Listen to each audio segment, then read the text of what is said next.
My name is Daniel Lugo, and I believe in fitness.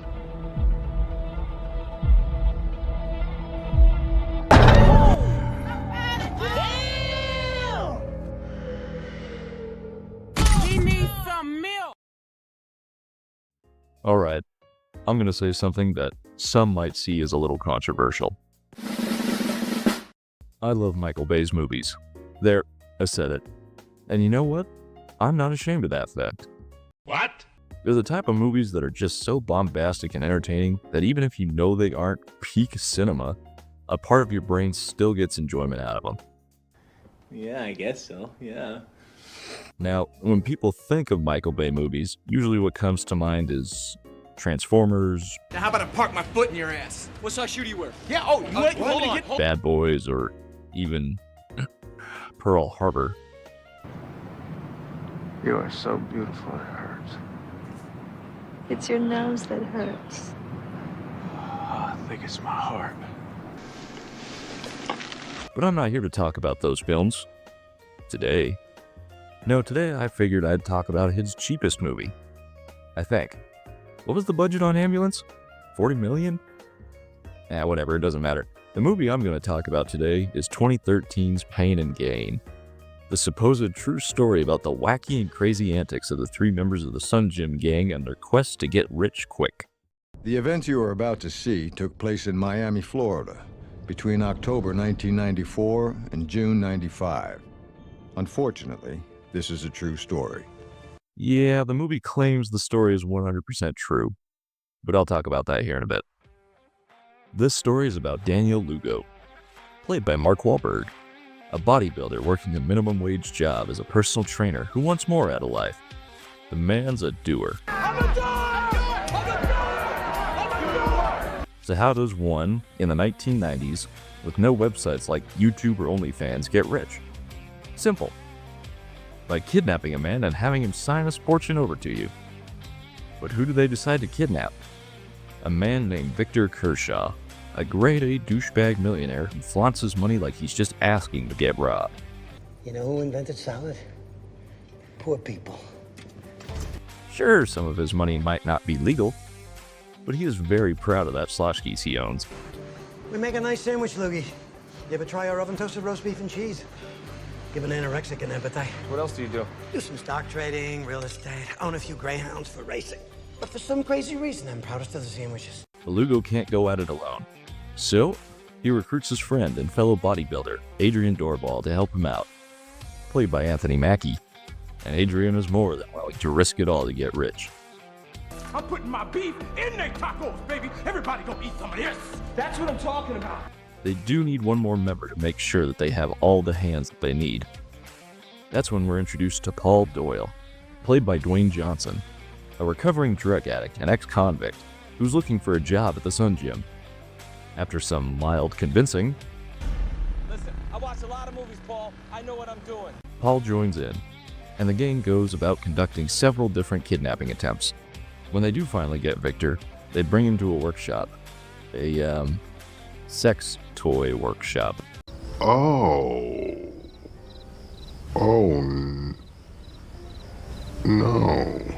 Moving on, all seems to be going according to plan. That is until Victor recognizes Lugo's cologne. Now! What's going on? What's going on? What's going on is this dude seems to think he knows who the fuck I am. Making Lugo realize that they can't just let him go after all this is done. The gang spends weeks torturing Victor and getting him to sign every bit of his life away to them. The only problem is, the gang can't get any of its stuff unless it's notarized. What the fuck are notaries, man? We're officers of the law. Luckily for Lugo, his boss, John Meese, is a notary, and all it takes to convince him to sign these documents, without Victor actually being present, is by having Victor Schlotzsky's sponsor the gym's upcoming bodybuilding competition. So just like that, Lugo, Doorbal, and Doyle are now rich. But they need to get rid of Victor somehow. So, first they try faking a DUI. When that doesn't work, they try burning him. And when that also doesn't work, they even try running him over. Somehow though, the man manages to survive all of this, but it doesn't really matter. The cops don't believe his story, basically leaving the Sun Gym gang in the clear, at least for now. The gang goes on to live the life, buying houses, brand new clothes, going to the rich strip clubs, and even driving brand new cars. Lugo takes over Victor's house and even creates a neighborhood watch, becoming a great part of the community. Eventually, though, they do start to run out of money. We still need money! And decide to try this plan all over again, this time with a man named Frank Griga. His name was Frank Griga, and he was the third richest man in Golden Beach. I didn't know any of that then. All I knew was that he was a douche. After setting up a business proposition with him, Daniel and the gang invite him and his wife to Adrian's house to discuss the details. Things go tits up pretty quickly though, and Lugo accidentally kills Griga after a fight. They also pump his wife full of horse tranquilizers just to keep her from running off and going to the cops. In an effort to try and make up some of the funds, Lugo and Doyle break into Frank Griga's house and try to steal the contents of his household safe. However, his wife gave him the wrong code, and when Adrian goes to ask her again, he realizes that he hit her with one too many of those tranquilizers. The bitch is cold, bro. What? No. So, in order to cover up their tracks, the three attempt to dismember and dispose of the bodies in a very Three Stooges-esque way. They burn the fingerprints,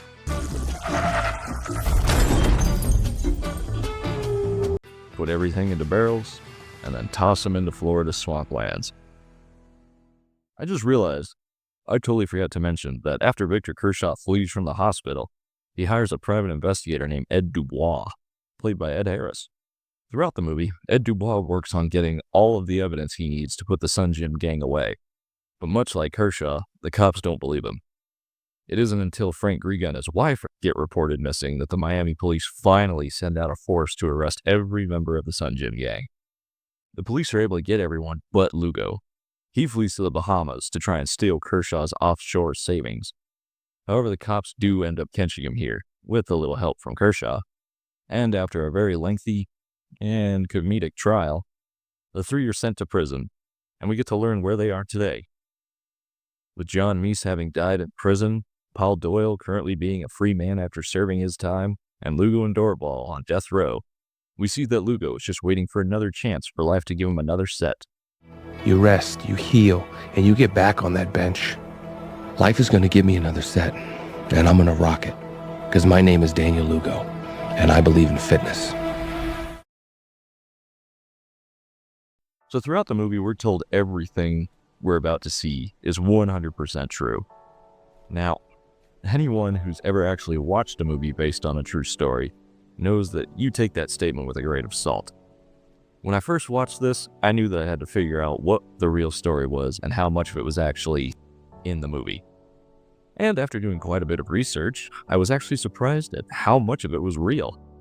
Now, it's definitely not 100% facts. Like, for instance, Paul Doyle never actually existed. He's based on 3 other members of the Sun Gym gang, except they're all rolled into one. I just thought that it was funny that they used a male model for the mugshot at the end of the movie, and they claim that Paul Doyle is a real guy who's currently out of prison right now.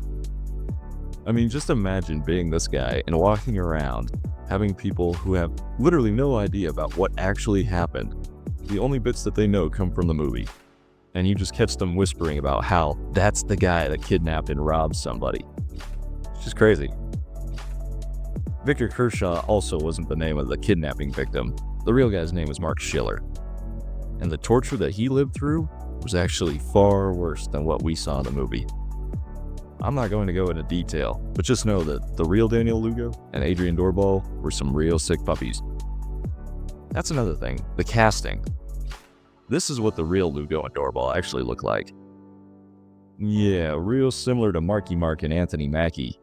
But I guess you gotta do what you gotta do to get butts and seats, right? The craziest parts are what actually did happen. The scenes where the gang put on different disguises in order to try and kidnap Kershaw, those actually did happen. The gang actually did dress up in camo fatigues and try to get Schiller at his house. The only reason they ran away wasn't because he was throwing a party. It was actually because a car scared them away. A passing car. They also tried disguising themselves as ninjas in order to get him at Halloween, but that didn't work either. Honestly, the shit these guys thought of was just ridiculous. It's also true that the cops didn't believe Mark Schiller's story, They actually wrote him off as some sort of drug dealer trying to get the cops to arrest his competition. The 1990s. The scene where Doyle is barbecuing the hands and feet out in the open was actually also disgustingly true. Except, in reality, it was actually Lugo that was doing it. What's not true, unfortunately, is that all of this wasn't conducted in a sex toy warehouse. It was, in fact, just a plain old warehouse, owned by one of the gang members. So, was it a good idea to make a story involving kidnapping, torture, and murder into a comedy? Probably not, but I can kind of see where Michael Bay was coming from. Most of the info he got was based on a Miami New Times article, and anyone who reads about these nut jobs all think the same exact thing. These guys were idiots who got lucky. They're also complete psychopaths, especially Adrian Dorval. I mean, compared to Anthony Mackie, the real Dorval is batshit insane. So it's clear that Bay is really just trying to make fun of them. Why he had to make Mark Schiller and Frank Griga into mega douches, I will never understand. I mean, I get we should root for the main characters of a movie that we're watching. If we don't, it kind of makes it an unenjoyable experience.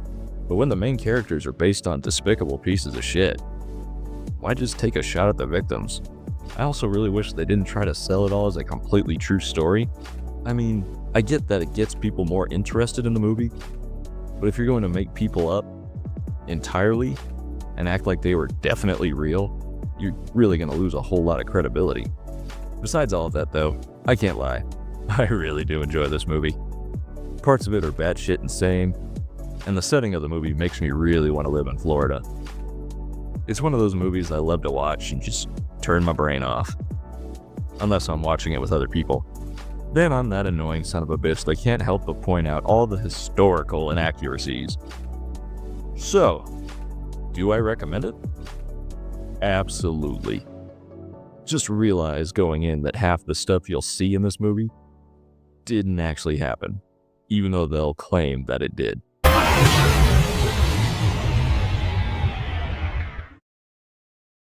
So what about you? Did you ever watch Pain and Gain? If you did, let me know what your thoughts are on it.